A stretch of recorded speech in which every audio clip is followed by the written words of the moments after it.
Welcome to Business Resilience Decoded. I am your host, Vanessa Mathews, the founder and Chief Resilience Officer of Asfalis Advisors. Today, I am coming to you as a Black woman in the business resilience industry.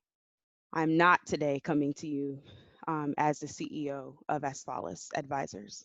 Unless you've been living under a rock, you probably noticed that within the past 72 hours in the United States of America, COVID-19 is no longer the national news topic. Racism and the violence that it creates across our communities is alive and very well, as it always has been. I woke up Saturday morning after ignoring the news for 5 days, and I was angry, I was hurt, I was upset, I was scared.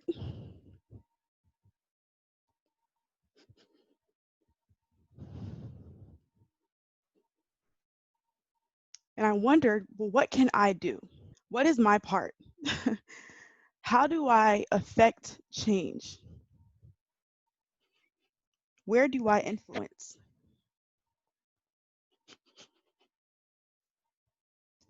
So I called my mom, and I've heard her cry like I've never heard her cry before. And then she started to tell me stories of when she was growing up. She was born in the 60s in Louisville, Kentucky. When the United States integrated our school systems, she would get spit at every day.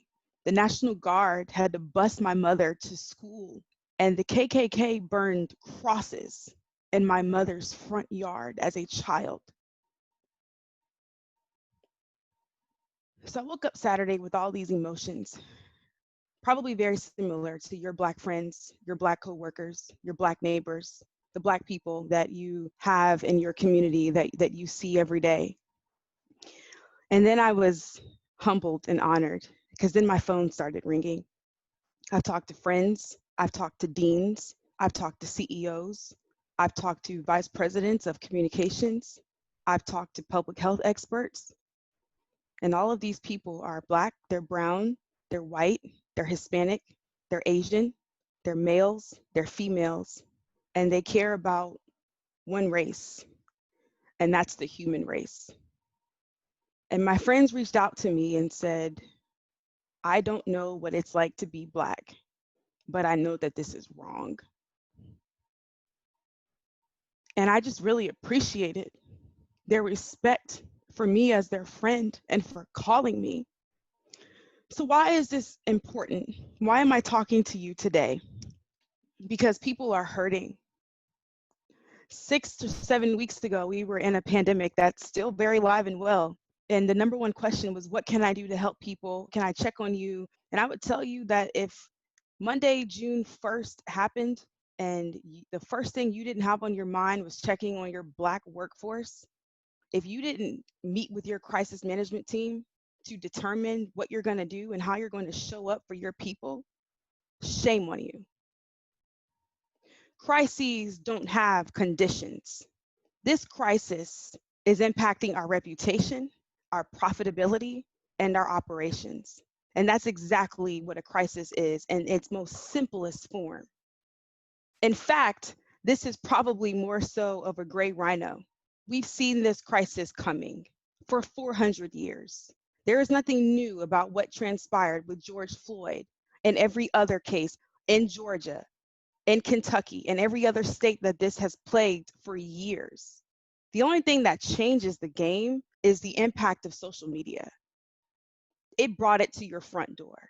So you cannot expect for people to watch someone get murdered and lynched on national TV and then walk into their work environment like everything's fine. That is not okay. And I will tell you that I am not okay. I had to take Monday off because I just can't do it. I can't be around insensitive people. I can't be around people who still don't get it. If you don't understand, you are the problem. I remember I was working at a Fortune 500 company in Charlotte, North Carolina.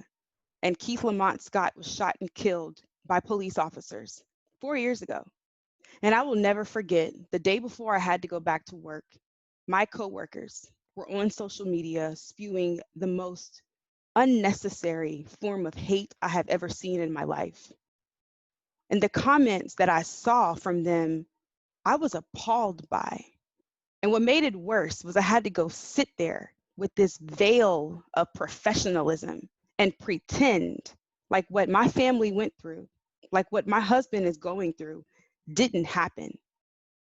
As I'm in meetings with people who don't acknowledge it, who won't even speak about it. And we allow that to happen in our workspaces. So the reason why I think this is important for this community is because, again, crises don't have conditions. And racism is a crisis that's affecting every business. And it is our job as crisis professionals, risk professionals, to speak the truth. That's what you get paid to do. You get paid to bring it up. You get paid to ask the uncomfortable question. And as your Black host, I'm asking you right now to speak up. Even the Department of Homeland Security says, if you see something, then say something.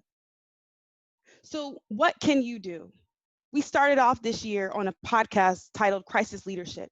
There's 5 forms of crisis leadership that you needed during the pandemic that are so prevalent today. The first thing we need is trust. The Minneapolis governor talked about that when a Black man was arrested on national TV for recording the news. We need trust. People will not follow you if they don't trust you, which is why there's so much fraction and concern with the Black community and our police officers. There's no trust. But your job as a continuity professional is to establish trust. The second thing is communication. And communication is about listening. I need you to listen to me with the intent to understand, not to have a response, not to talk about how many Black men shoot other Black men, not to talk about looting. I need you to listen to me so you understand how I feel. Because you can't celebrate diversity when it's convenient for you, but not talk about inclusion when it's affecting your people. The third thing that you need is you have to have influence.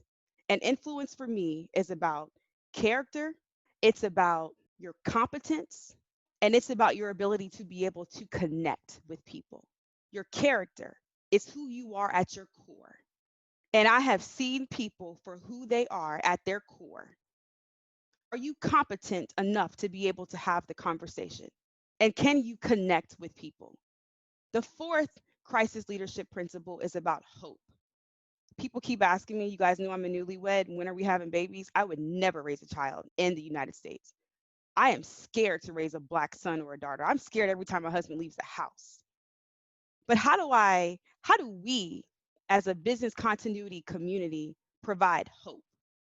We're accountable for that. People look to us to bring the calm in crisis.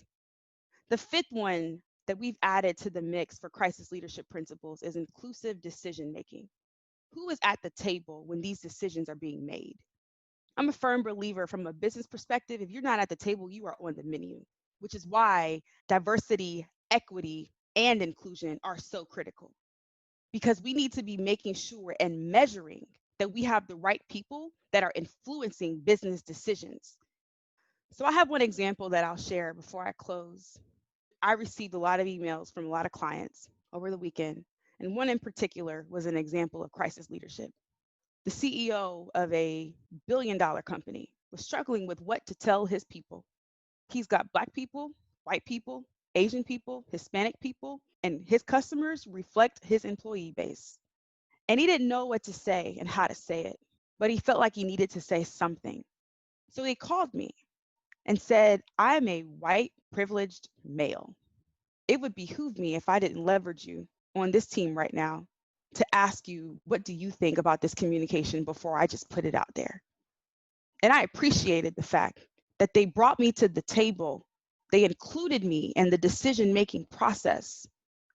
I appreciated the fact that the first line of his email spoke exactly to the problem. George Floyd and many other Black people have been killed, murdered senselessly by law enforcement. the people who are designed to protect everyone. And so I share that with you because I want to help create a picture of what it looks like to make that actionable. How do you leave this podcast today and think about trust? How do you leave this podcast today and think about how you're communicating? How do you leave this podcast today and think about your role in influence, hope, inclusive decision making? Fortunately, there are some people who are tuning into this podcast, and you may have decided to tune out by now, and I'm okay with that. But some of you have had the luxury to live a normal weekend where you've never even had to think about what my family has had to go through. Some of you may be getting to work today and you're frustrated and you're scared and you don't know what to do either. And some of you may be people who look just like me, Black people, who are just tired, exhausted, with just no more left to give.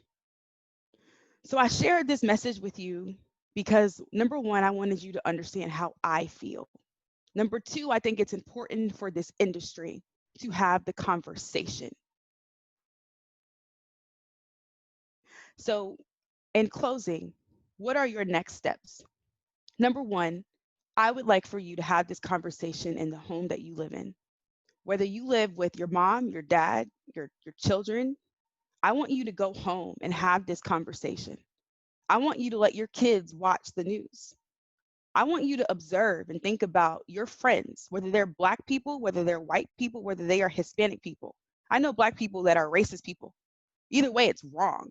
Whether it was a Black man under the knee of a white officer, or whether it was a white woman under the knee of a Black man, either way, it's wrong. What I want you to do today is I want you to go back home and I want you to talk to your families. When you're in your circle of your friends and you hear racist and just nasty comments from people, I want you to see something and say something like the Department of Homeland Security has asked you to do. The second thing I want you to do is I want you to bring this up at work. It's interesting how many people have to die, how many things have to burn before diversity, equity, and inclusion to actually be an important conversation that's sustainable. I want you to have the conversation at work. I want racism crisis to be the next topic of your exercise. We can't afford to keep talking around the issue and not addressing it at its root. We're risk professionals. Every risk has a root cause, an event, and an impact. What is the root cause of racism? What is the event? That's on the news. And what is the impact? This is exactly what we do for a living. So thank you very much for your time. Thank you for tuning in today. And if you are still wondering what to do, how to further make this actionable for you and your team, please feel free to reach out to me directly. You can find me on any social media channel. You can find me on our website. We have a contact form there. I would highly encourage you, and I would be very open to having that conversation. I do believe that we have to create a safe space so people can feel comfortable. I've had so many of my friends who just so happen to be white that have called me and said, I don't get it. Can you help me understand? And I'm like, yes, and I want a hug. I think it's okay. And I think it's okay if you don't know and if you don't understand. But we have to have the conversation because what we saw on our TV is not what any of us want our children to grow up seeing and witnessing or being a part of. We're better than that. This is about humanity. With that, look out for future episodes.